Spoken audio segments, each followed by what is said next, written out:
Hello friends. So this has been kind of a highly anticipated video that has been requested by many of you, and it's going to be on breast implant illness. So if you love your implants, this might not be the video for you unless you just want to sit in and hear kind of like my journey with the implants. I'm going to kind of go over why I got them in the first place, touch on that a little bit, and then talk about why I'm wanting them out now and how they have affected me after all these years. And then I'm going to take you along the journey of actually getting them out, because I haven't removed them yet. I actually removed them April 15th. I'm not sure when you're watching this, but April 15th of 2024 is when these will be coming out. And I'm going to take you on that journey with me, and I'm going to let you know how I feel after. And then after a couple weeks, even after the surgery, I want to come back and let you guys know if anything has improved. So first and foremost, my implants are about 13 years old. So I got them put in 2011. Okay, and it's 2023 now. So, this year they're going to be 13 in May. So next month they're going to be 13 years old. So I'm getting them out right before they turn 13. And, I don't really know why I got them. If I'm being honest, I have just always been the girl that, wanted to be looked at, paid attention to, wanting to feel good about myself. And those are just one of the things that I didn't have. I didn't have boobs. You know what I mean? And I would be like, man, if I'm in a bathing suit, like, I don't really have anything there. I would wear like the triangle bikinis and have no boobs.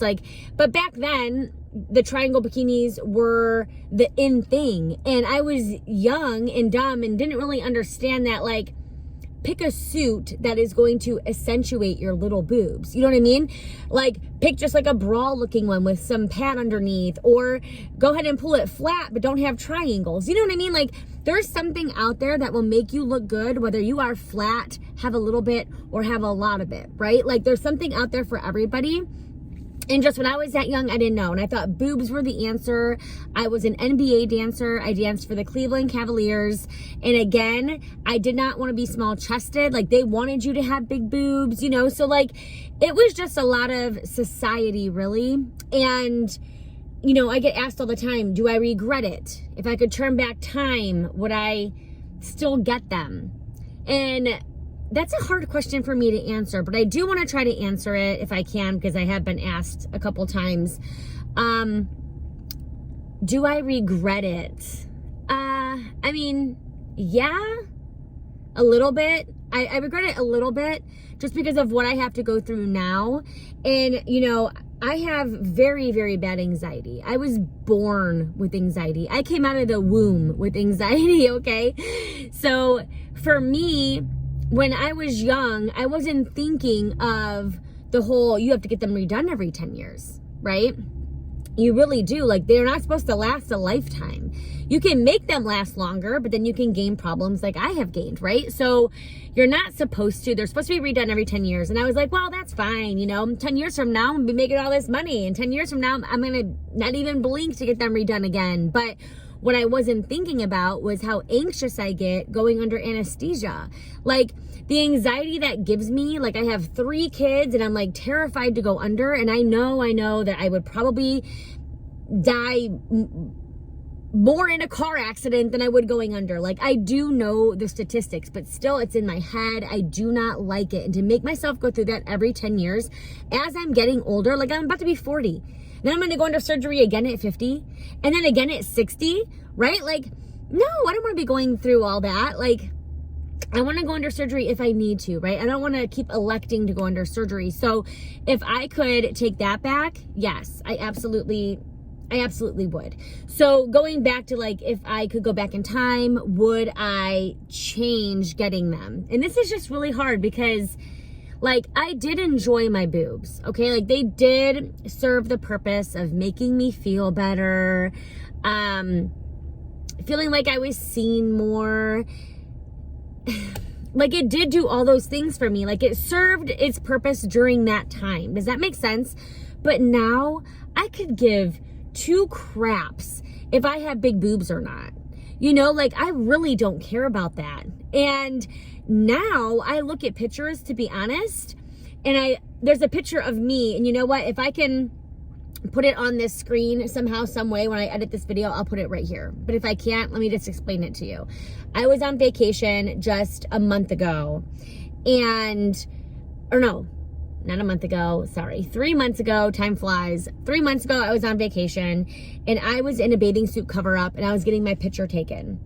And just so you know, I'm about 5'2". Okay, so I'm a petite little thing, and my shoulders are wide. They're wide here. I'm more boxy. I didn't get blessed, you know, with the going in and out kind of thing. I'm like boxy, and yeah, so I didn't get blessed there. If I could change that, maybe I would. No, I'm just kidding. But so I'm boxy already, and when you add boobs to that, it doesn't really accentuate your figure in a good way. And you know, I remember my mom telling me all the time, like, I think your boobs make you look bigger.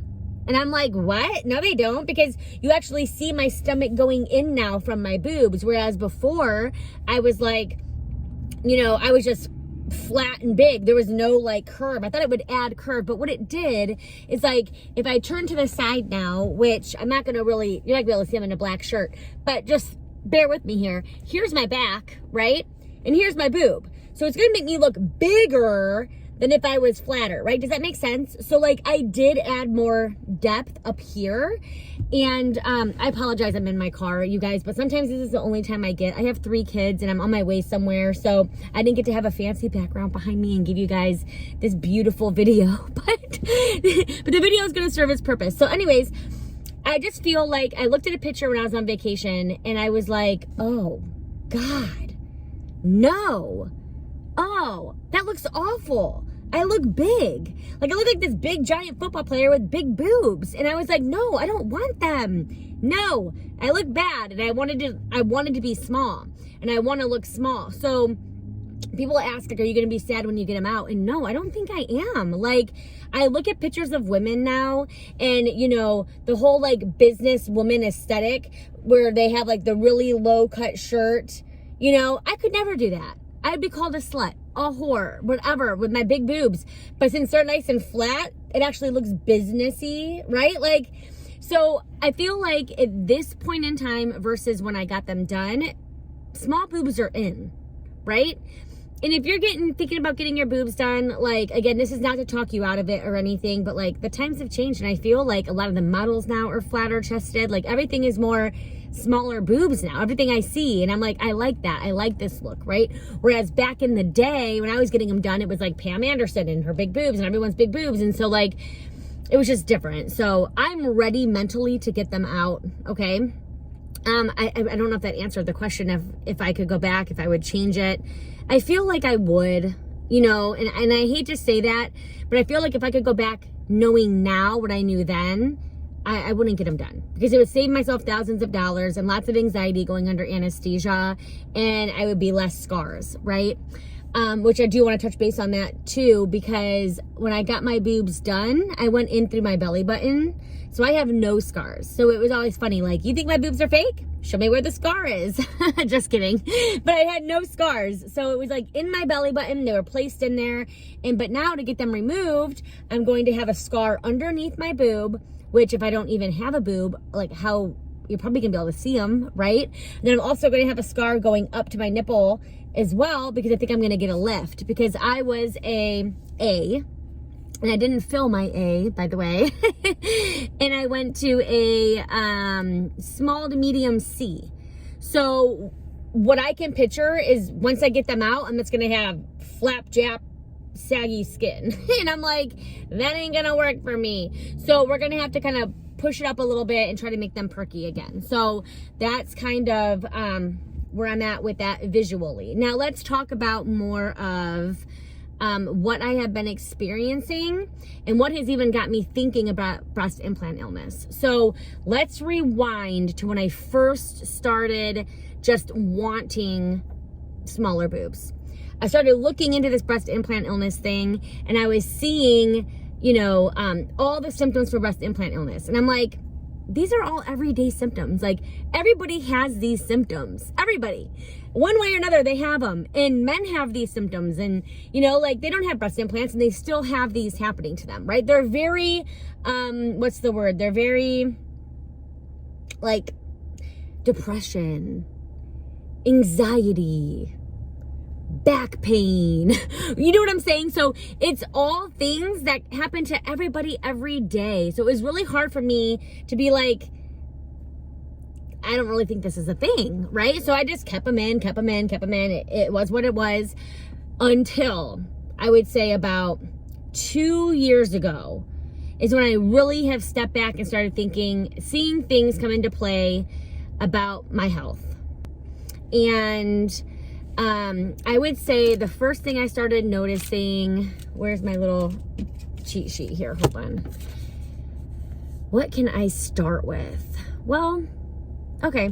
Well, the first thing, which I didn't notice then that it could be because of my breast implants. Again, just bear with me while I go through all of this, okay? And I'll tie it all together at the end in a big bow for you. So, bowel movements. I'm just going to be honest, okay? Didn't think it was a problem until just 5 months ago when I went into the doctor and I'm like, listen, I think there's something wrong with like my gut. I might need a colonoscopy or something. Like, I have not had a normal bowel movement in a very long time. And they're like, okay, let's come in. We'll look, we'll do some blood tests and things like that. If we need to do a colonoscopy, we will. So I went through this whole thing. I thought maybe it was a gluten thing.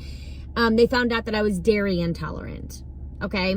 So I never had a dairy intolerance before, but again, this is all new within the 10 years I've had my implants. Okay. Or 12 years now that I've had my implants. But my bowels have started changing. And she's like, well, how long do you think it's been since you've had like a solid bowel movement? And I'm like, years. She's like, years? Yeah, years. And she's like, oh my goodness, you know? So, you know, and there's things I can do. I can get on greens. I can get on probiotics and prebiotics. Like, I know that, right? If that was the only thing that was wrong. Okay, that's not the only thing. So let's keep going down the list. That is one thing. And if you look on the breast implant illness, it will say about different bowel movements and food sensitivities. And here's the thing. When I found out that I was dairy intolerant, I started cutting dairy. And I'm not cutting it 100%, guys. That's freaking impossible. Like, I love my cheese. I love my pizza. Oh my gosh. It's so hard to cut it, right? And maybe if I did cut it 100%, I would do a little bit better, right?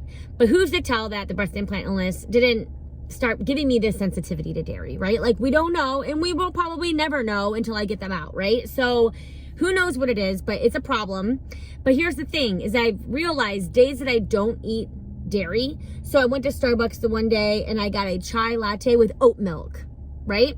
And then I went to my work and I got cauliflower with buffalo mild sauce on it. And we looked at the ingredients for the buffalo mild sauce to be sure there was no dairy in there. It's on the no dairy list of where I work. So I'm like, all right, then what's the problem? Now my stomach's hurting, right? So even when I try to not eat dairy, my stomach still hurts. Like, every time I eat, bad news bears. It's like I'm in the bathroom, you know, like that's not okay. Like, it's not okay. So that's the one thing that I noticed. Then probably a little bit after that, and that was about, again, at 11 years. We're at almost 13 now with these implants in. So at around year 11, I started noticing the bowel movements. Then next came the vertigo. Now, again, my whole family has vertigo, okay? My grandma has vertigo. My aunt has vertigo. That whole side of the family has vertigo. So I'm like, this is just me. I'm doomed. I have vertigo now, right? And it would just be spells. I'd be sitting on the couch and I'd be like, whoa, okay. Or like I'd be sitting down, I'd stand up, whoa, you know? In fact, I was walking in, just last year, we went to the Christmas store with my family and I kept asking my mom, like, did you feel the ground move? And I didn't know if we were on, like, you know, floor 2 where you can like feel the ground moving, you know what I mean? But we weren't. She told me, no, we're on the floor, you weirdo. Like, she doesn't get it, right? And I'm like, I feel these weird movements, like I have a little bit of vertigo. So that was the second thing that I started noticing that really started freaking me out. Then comes the other things. And the other things I'm going to mention, these have all been within the last 2 years now. Okay. Number one, my hair growth. My hair does not grow. And if you've been following me for a while now and you know the products I've sold and everything like that, I've always told you my hair does not grow. As soon as it grows, it splits. So the length never gets any longer. So I'm wearing extensions right now. I have one row of extensions in to give me thickness and to also thicken out those ends because they don't grow. They get all gross and my hair grows about to like right here. So my hair is about as long as my extensions, but it's hard to see right now, but it will not grow anymore. It just breaks. That's the longest my hair is ever going to get. And I didn't even think, I thought maybe it was age, maybe it was malnutrition because I don't eat a lot of vitamins. So you see what I'm saying? I can make up excuses for every one of these things, right? But the fact that they're all together is what makes me think, okay, well, maybe the common denominator is my implants, right? So the hair thing was another thing I've noticed.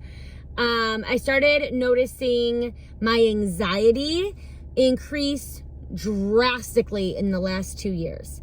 Now, I've always had anxiety. I always worry, but I have never felt the anxiety be crippling. Does that make sense? Like if I'm driving in the car and I leave my kids somewhere, like with the sitter and we're going somewhere, I will feel this anxiety.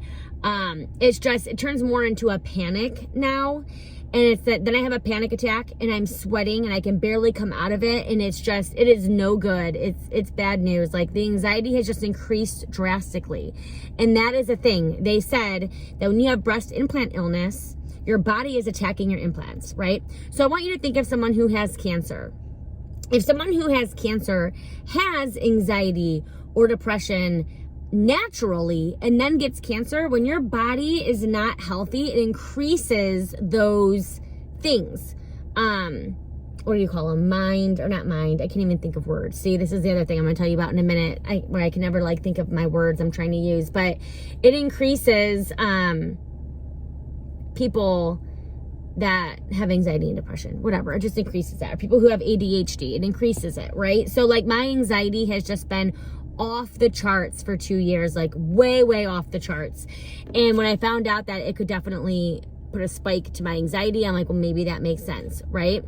The next thing I'm going to talk about is brain fog and memory loss. So it's been really weird for me and really freaks me out when I can't remember what I'm saying or I can't think of words, like just now. Like I know what I'm trying to say, but why can't I think of the word, right?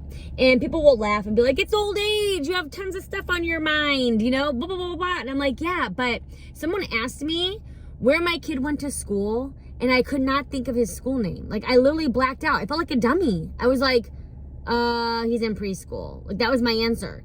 I couldn't think of the name. And this happens all the time. And, you know, I'll be showing like this bottle of lotion and I'll forget that this is lotion. I'll be like, you know what I'm saying, right? Like I can't form words sometimes and it's scary. Like it's scary to me. It might be funny to everyone else who's like, oh, it's just normal, but it's not. It's not normal. And maybe it is. Again, I'm not going to find out until I get my breast implants out, right? And this is why I'm documenting all this so that I can come back and tell you what has improved and what hasn't. Because I'm sure not all of them are just going to be taken away when I remove my boobs. Like there's going to be things I'm left with, right? But if I have 13 things on this list, right? If I can get it down to 5, cool, right? So the brain fog and the memory loss, yes, not good. The fatigue is the next thing. That people will say, it's your age.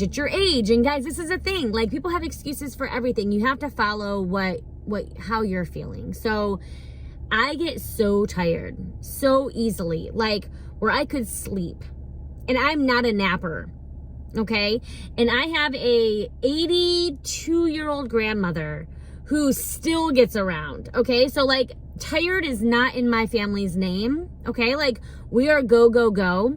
And sometimes I'm just so tired and it happens a lot and it's just not normal. So that's all I'm going to say about that. I can't really explain it anymore. It's just not normal for me to be tired. Okay. Let's talk about my dry eyes. So about a year ago, it was April, of last year, I started getting this dry eye problem where I would try to wake up in the morning and open my eyes, and I literally can't open my eyes. I have to rub my eyes. I would have to try to like open them a little bit just to get a drop in it, and I couldn't because they're so dry. You can't open them. And it hurts, you know, and I'd have to hit my boyfriend if my baby was crying, like, hey, go check on the baby. Like, I can't open my eyes yet. Like, weird. So I got my eyes looked at. The doctor said, it looks like I'm allergic to something. Find what you're allergic to. Have you moved recently? And I'm like, I have moved recently, right? And so we had some mold testing. We cleaned our ducts. We did all these things. I got an air purifier in my room, like so much. It never helped my eyes. Right? I'm still dealing with it. And it's so frustrating. And the other night I tried to get my contacts out and they were so dry. I was like ripping my eye off, you know, like I could not get my contacts out of my eye. I'm trying to put water in them to get them out. And it's still not solved yet. And that's the one thing that I really want to know if it clears up, because dry eyes is something on the breast implant illness list. Back pain. So again, first of all, I have diastasis recti. If you guys know what that is, it's when you have a baby and your muscles come out to give room for the baby, but they never go back in. They stay out, okay? So I have no core. Anything I lift, I feel it all in my lower back. I have chronic lower back pain. It's probably because of my diastasis recti. If by some chance I get these out and it helps with that, oh my gosh, hallelujah. I'm going to be the walking advocate for getting your boobs out, because that'll just be insane. But let's talk about my upper back pain. So I'm a dancer. I've always had knots in my back all the time. So I know back pain, okay? My mom has back pain. My grandma has back pain. I danced. I have back pain. I know back pain. This is different.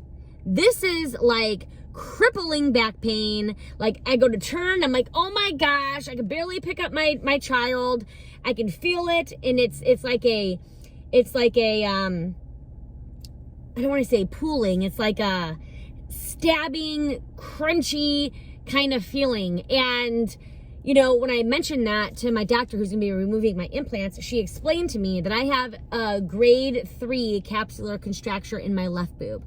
So it means this boob is harder, raised up more than my right boob, because my body is attacking the capsule and the muscle here, and it's tightening and tightening and tightening and tightening. And sometimes when you can get to stage 4 capsular contracture, it will look like a square. Like it won't even be round anymore. It's square, it's hard, it's squeezing so hard on that implant, and it could even pop your implant, okay? So I'm stage 3. So I'm almost there, but not quite, right? And what happens is it's tightening and tightening. So all these muscles that wrap around my back are tightening and tightening and tightening. And guys, when I tell you that back pain is so bad, like I used to be able to get a massage and have relief, and I have no relief. No relief. The back pain is so bad up there. And that is the one thing that my doctor said. She didn't guarantee me anything else on this list, okay? She said, when I get these out, I will immediately feel that relief. Immediately. Oh, does that bring music to my ears, you guys? Because also, your back is connected to your neck. And I get headaches so bad sometimes because of the pooling, and I can feel it coming from my back into my head. It's awful. It's awful. Okay. I'm just going to leave that there. Okay. Inflammation causes inflammation. I can definitely tell, like when I go to stretch and do things like that I'm not as flexible. Again, I'm older. I'm not stretching every day. Like I know all that. Okay. I just want to make sure I put that in this video. I know all that, but it's different. It's like I can't even, and I was stretching up until 3 years ago, you know, and I still had my flexibility, but now it's different. It's like everything is just getting really stiff. So, which again is something that they talk about with breast implant illness. I also have a lot of arm tingling sometimes, or pinching in my arms, again, probably from the muscles tightening and in my arms. So guys, I have been dealing with just all of this. I hope I didn't miss anything else. I really don't think so. Back pain, dry eyes, inflammation, my arms, anxiety, brain fog, memory loss, headaches, bowel irritability, my hair not growing, fatigue, the vertigo. Yeah, all of that. Now, if I just had one or two, maybe it would be like a coincidence. But when I have that whole list and it's all going at the same time, I got to get this toxic shit, excuse my language, out of me. Like, get this out of me, you guys. Like, I sometimes, like, here was the other night, I'm going to end on this note. The other night I was at work and I was like, you know what? I just don't even feel like myself anymore. The irritability. Did I have that on this list? I didn't. The irritability. They say that you become very irritable too with these in your body after a long time. Just with everything, right? Irritable. And I have such a short fuse with my kids. And if anyone knows me, they know that I can tolerate so much, you know, before I blow a gasket, but not anymore. It's very short, especially when I'm also having the back pain and the eye dryness and everything going on, and everything's just so much louder, and that my anxiety is heightened and everything's just rolling into each other. And I'm just thinking to myself, I don't feel like myself anymore. And this is going to come off like I'm depressed. I don't feel like I'm depressed, but with heightened anxiety, maybe this could be a thing. But like, I was sitting at work and I was like, I don't even really feel excited about things anymore, which is weird for me. I'm very excited. Oh, and this all hit me because I watched some other girl's explant video where she had mentioned that, you know, back in the day, she would go out with her friends all the time, and she was so excited to go out with her friends, so excited to do things like that. And I love my friends. I have 9 girlfriends, right? Like, I love them. We've been friends forever. And sometimes I'm just like I don't want to go out to eat with you guys. I feel like that sometimes. Like, I'm busy. I need to do other things. I'm busy. And that's not me. Normally, I'm like, let's go. Like, I'm thinking of a reason to see you guys. Let's hang out. Like, I'm ready to do it. Like, I'm just not excited anymore. And I've lost some qualities about myself that were very good qualities, you know? And I'm like thinking to myself, wow, I really hope this helps. I've also thought, what if it doesn't help anything? And now I have a whole other issue on my hands. Like, what is wrong with me? I'm really hoping it's this. I'm really hoping it's this, because it could be a whole slew of things if it's something else, you know? But I just need to get more of me back, you know? And if you've been watching me recently, you probably haven't seen me so much on social media. If you follow me on Instagram, my name is @CrystalApproves. And if you follow me on Facebook, it is Crystal Namath Catley. And Facebook is my biggest, where I've grown my businesses. And even now, I just feel so off. I've been so unsure and like juggling my network marketing space. And once I found out I had breast implant illness and knew that I had to come up with $20,000 as fast as I could, I kind of put a halt to my network marketing business and went in a different direction to helping other people make money online, so that I'm in charge of all of my money. And I needed to get as much money as I could to help me get this explant done. So I've been a little MIA, and it's just, I miss myself, and I want to feel like myself again. And I'm really hoping that this is what has been the common denominator with everything, because you know how much my life would improve and how much just everything would improve if it was. So this has been a really long video, but I hope that kind of helps you guys. I am going to see Dr. Feng, F-E-N-G. She is about 45 minutes from me. I am very lucky to have her in my backyard, I want to say, because people fly from all over the world to see her. People have flew out of state. Like, I know a lot of people in Texas that went to her. A lot of people, you know, just out of the country, like I said, and they stay there, and she has like a place they can stay. She has a restaurant there. She has her own gym, her own food, her whole own detoxifying program that I'm going to be on for 12 months after I get these taken out. So she is a fantastic doctor. She only explants. She does not put implants in. And if you want your boobs to be bigger, she'll do a fat transfer. but she does not put implants in. She used to a very, very long time ago until she learned how toxic they were. She wanted nothing to do with them again. And I say that because if you are looking to get an explant, and listen to me, look in my eyes. There are groups on Facebook that you can be a part of that list doctors that explant only. Do not go back to the person who put your implants in. Do not go back to someone else who puts implants in. And I want you to look at me because I'm being serious. You have to do your research because you need them taken out a special way to make you not sick anymore. They need to come out a special way. Sorry, my eyes are bothering me. They're dry. If they do not, and most doctors will say, those particles will just disintegrate in your body. What's left in there will be eaten by your body. No, it doesn't, right? Some people will take out the implant, but not the not the capsule. That's what's making you ill. You know what I mean? Like, you need to ask things like, are you doing a complete end block? Are you, do your research, make sure it's an explant doctor and that they are known for explanting, not an implant doctor that will just take them out for you, because I guarantee you, if you are already experiencing symptoms, they're not going to go away, and you have to spend more money 5 years down the road when you're even more sick to get the particles out that you could have just gotten out the first time. So don't make that mistake. I have had lots of people not understanding why I'm paying $20,000, but they also didn't do their research like I did. Okay, so you need to do your research and you need to be confident and positive who you're going to, especially when you're dealing with something like this that can literally make you so ill.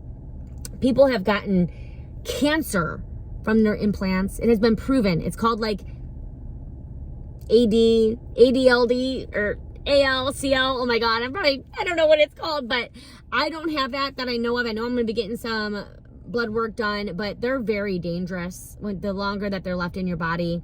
If you love your implants, get them changed every 10 years. And even that doesn't save everybody. I saw someone that had them for 2 years and got extremely ill. So it can happen. And sometimes it can be making you ill and you don't even know it until you're ill. You know what I mean? So stay up on it if you want them. Enjoy them while you have them. But I would just do your research on breast implant illness and maybe be a part of a group or something before you get them done. See what people are going through, see what they're saying, and if you still feel confident of getting them done, get them done. No one could have told me different. I wanted them. I made a mistake and I learned from it. That's what I love to do. I love to make mistakes and learn from them. I don't like to listen to people warn me and then I take their advice. Like, no. That ain't me. I like to do what I want to do and then learn the hard way. So I get it if you want to get them done. But I wish I wouldn't have. So I will be in surgery April 15th. I will try to do a little video before I go in, and I'll try to do a video after to let you guys know how I'm feeling. Doing a video before might be hard, you guys. I am going to be suffering with how terrified I'm going to be with the anesthesia and stuff, but I will try. I really do want to document everything I possibly can, because if it can help one person, I don't care if one person watches this video. If it can help one person, I did my job here. Because I wish I would have known about breast implant illness when I got them done. Because you want to know what? With my health anxiety, had I been a part of a group and actually saw what they did to people, I never would have got them done. But I don't think it was brought up as much when I was getting them done. I don't think there was a lot of research on it yet. And there's just more and more coming. Like, do you guys know the black box label now compared to then, what it says now? Read it on your breast implants. Read the box label, all the warnings and like what can happen to you. They have them all on there now. They didn't when I signed. I know they didn't. They even show you what the box used to be if you look it up to what it is now, the label. They're catching on. They know they're toxic and they have to put that out there. So be careful, friends. That's all I'm going to say. Be careful. Use your judgment. Do what you want to do. If you got to learn the hard way, you got to learn the hard way. If you end up having no issues, that's okay too, right? That's good. So, all right, guys. April 15th is the big day. I love you all. Thank you for tuning in, and I hope this video helped.